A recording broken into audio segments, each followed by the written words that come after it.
What's up, you guys? Sean Ross Sapp, here with a name you know, the $1 Million Man, Ted Dibiase, of whom I just bought a 30-year-old wrestling buddy of.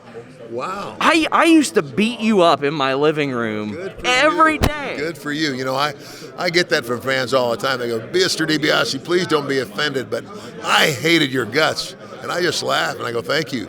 That was my job. You know? I've got pictures of me, like I've got you in a camel clutch, like, and I'm winning that $1 Million belt. Like, it's happening. Good luck. Well, the $1 Million belt is back. Tell me, how were you approached to do this new storyline with NXT? And well, Cameron Grimes, who in real life apparently it does invest in the stock market, and apparently he's done very well. You know, and so they just played off of that, and they said, let's create a story.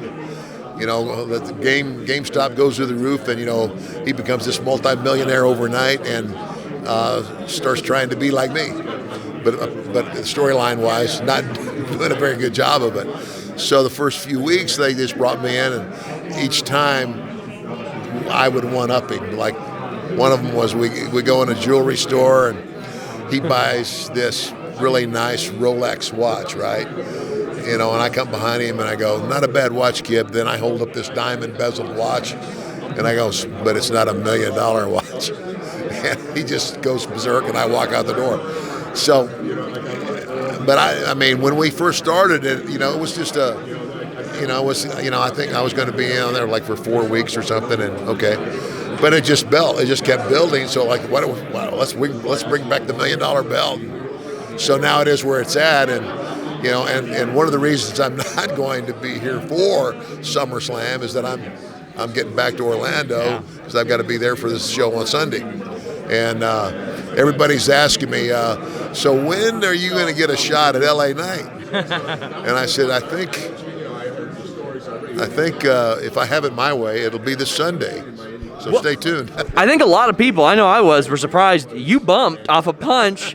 And how long had it been? Like, how long had it been since that happened with you? And how did it feel, most importantly? Well, it had been a long time, but I mean, and they didn't want me to do that. They said, those the two bodyguards, so to speak, guarding the belt. They said you could kind of like fall back into their arms. They'll catch you. And I said, I'm going to do what I've done all my life, probably 20 or 30 times a night. The ring is a very good ring. I'm just going to take the bump, you know. But I made sure I did it, and I put everything I had into it because it was kind of like the old man going, I'm going to show these young whippersnappers how you do it. It looked great too. It looked incredible. It took me back. I saw you take that bump in my living room 1 million times. So. I'm always interested to hear about people's experiences in the Royal Rumble, and you were in a few of them and had like a marathon, a bit of a marathon performance in there. What type of preparation did you have to go through for that, or was it second nature to you? Well, I mean, you know it is. It's second nature. I mean, we wrestled. I mean, back then it was like, I mean, when the company was first growing. You know, like when I first came on board was 1987. My first WrestleMania was WrestleMania 4. You know, in Atlantic City. You know, and it was not in a huge, but it was a big pay-per-view event, and it just built from there. But back then, we were wrestling three weeks out of every month. I mean, straight, 21 days, 21 cities, and so you don't have to do a whole lot to stay in shape when you're doing that every night.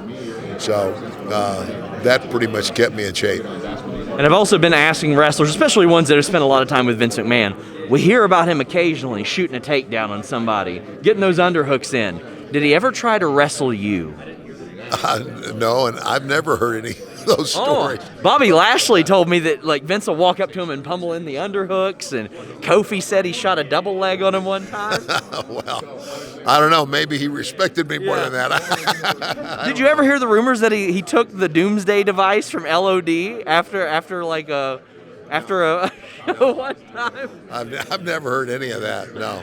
Oh, amazing. Ted Dibiase, this is an interview 30 years in the making for me. Thank you so much. My pleasure. Until next time, we're out.